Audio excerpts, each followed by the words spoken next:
आज ही Doubtnut app download करें। Doubtnut पर होगा अब आपके सभी मैथ्स, केमिस्ट्री, फिजिक्स और बायोलॉजी डाउट्स का सफाया।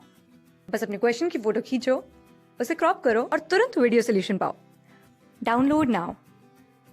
हाय, क्वेश्चन है H2 gas is absorbed on activated charcoal to a very little extent in comparison to easily liquefiable gases due to. Question बोल रहा है कि जो H2 गैस है उसका एब्सॉर्प्शन होता है एक्टिवेटेड चारकोल पे बहुत कम होता है in comparison to easily liquefiable gases. उसका रीजन क्या है आपसे पूछा है।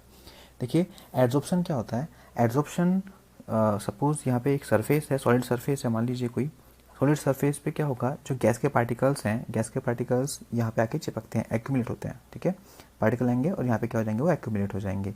जो पार्टिकल्स आते हैं उनको बोलते हैं हम लोग एडसोर्बेट, और जिसकी सरफेस पे आते हैं उसको बोलते हैं हम लोग एडसोर्बेंट। अभी जो एडसोर्प्शन हुआ है वो डिपेंड करता है कि जो आपके पास जो गैस है उसका नेचर किस तरह का है।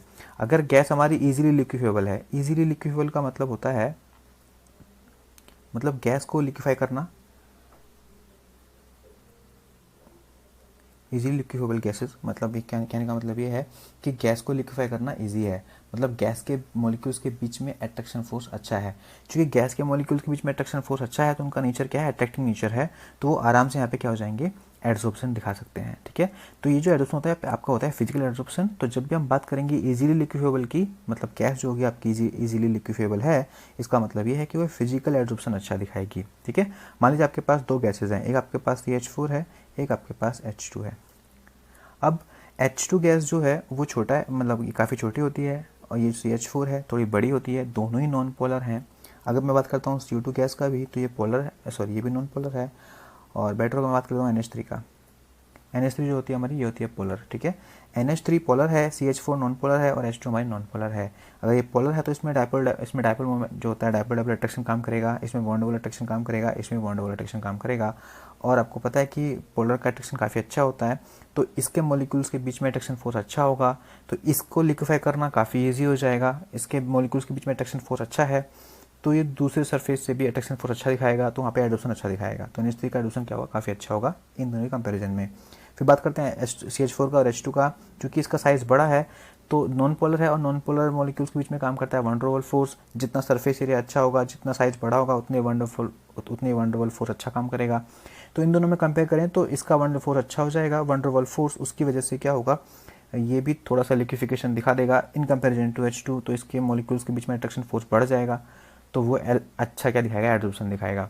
क्योंकि H2 मॉलिक्यूल बहुत छोटा होता है तो उसके मॉलिक्यूल्स के बीच में वन डर वाल फोर्स काफ़ी कम होता है, जिसकी वजह से अट्रैक्शन फोर्स इतना नहीं हो पाता है और लिक्विफिकेशन इजीली नहीं हो पाता है, उसके मॉलिक्यूल्स के बीच में अट्रैक्शन कम है, इसकी वजह से क्या है, वो लेस एडसॉर्ब्ड होता है। ठीक है, तो एक रीजन तो इसका ये हो गया कि वेरी लिटिल या फिर वेरी वीक वन डर वाल फोर्स, ये आपका स्टेटमेंट है, क्योंकि H2 गैस के मॉलिक्यूल्स के बीच में बहुत कम वन डर वाल फोर्स काम करता है।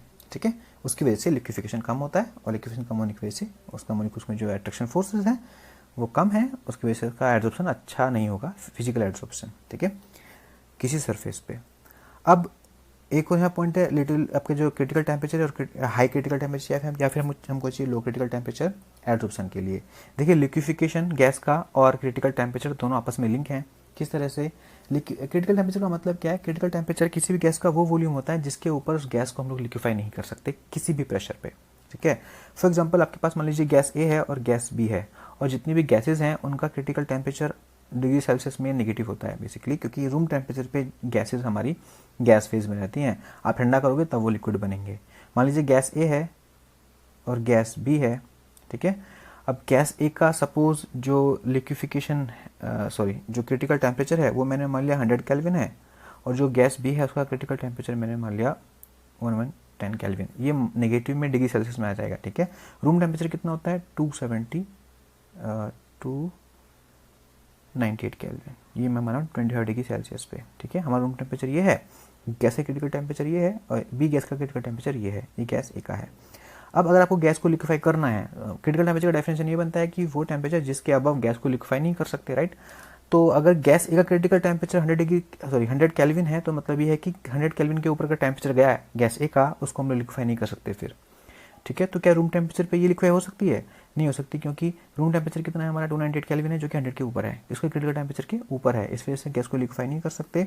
गैस B है, गैस B का कितना है 110 है, स्टिल ये भी क्या है, क्रिटिकल टेम्परेचर के ऊपर है, जिसकी वजह से इसको भी हम लोग लिक्विफाई नहीं कर सकते, ठीक है।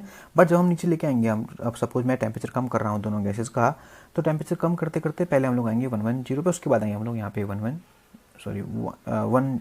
पे, मतलब 100 पे आएंगे बाद में। तो जब हम टेम्परेचर कम करेंगे तो पहले आपका 120 होगा, केल्विन होगा, फिर हम नीचे आएंगे और तो 110 केल्विन हो जाएगा। जैसे हम इसके नीचे आए 109 केल्विन पे हम लोग आ रहे हैं अभी, मान लीजिए हम टेम्परेचर कम करते हुए आ रहे हैं और हमने कर दिया 109 केल्विन। ये जो 109 केल्विन है ये अभी इससे नीचे आ गया है, ठीक है। अब मैं गैस बी को लिक्विफाई कर सकता हूँ, क्योंकि अभी जो मेरा गैस बी का टेम्परेचर है वो उसके क्रिटिकल टेम्परेचर से कम है, ये अभी इजीली लिक्विफाई हो जाएगा यहाँ पे। बट गैस ए स्टिल अभी भी हमारा लिक्विफाई नहीं हो सकता, क्योंकि जो क्रिटिकल टेम्परेचर है गैस ए का वो 100 है, हम लोग अभी भी 100 के ऊपर हैं। तो मैं ये बोल सकता हूँ इस केस को देख के कि गैस बी को हम लोग इजीली लिक्विफाई कर सकते हैं। और गैस बी को इजीली लिक्विफाई क्यों कर पा रहे हैं? क्योंकि उसका क्रिटिकल टेम्परेचर ज़्यादा है। तो जिस गैस का क्रिटिकल टेम्परेचर ज़्यादा होता है उस गैस को हम लोग इजीली लिक्विफाई कर सकते हैं, ठीक है। तो गैस ए और गैस बी में कौन अच्छा लिक्विफाइबल है? वो है हमारे पास गैस बी, क्योंकि उसका क्रिटिकल टेम्परेचर अच्छा है।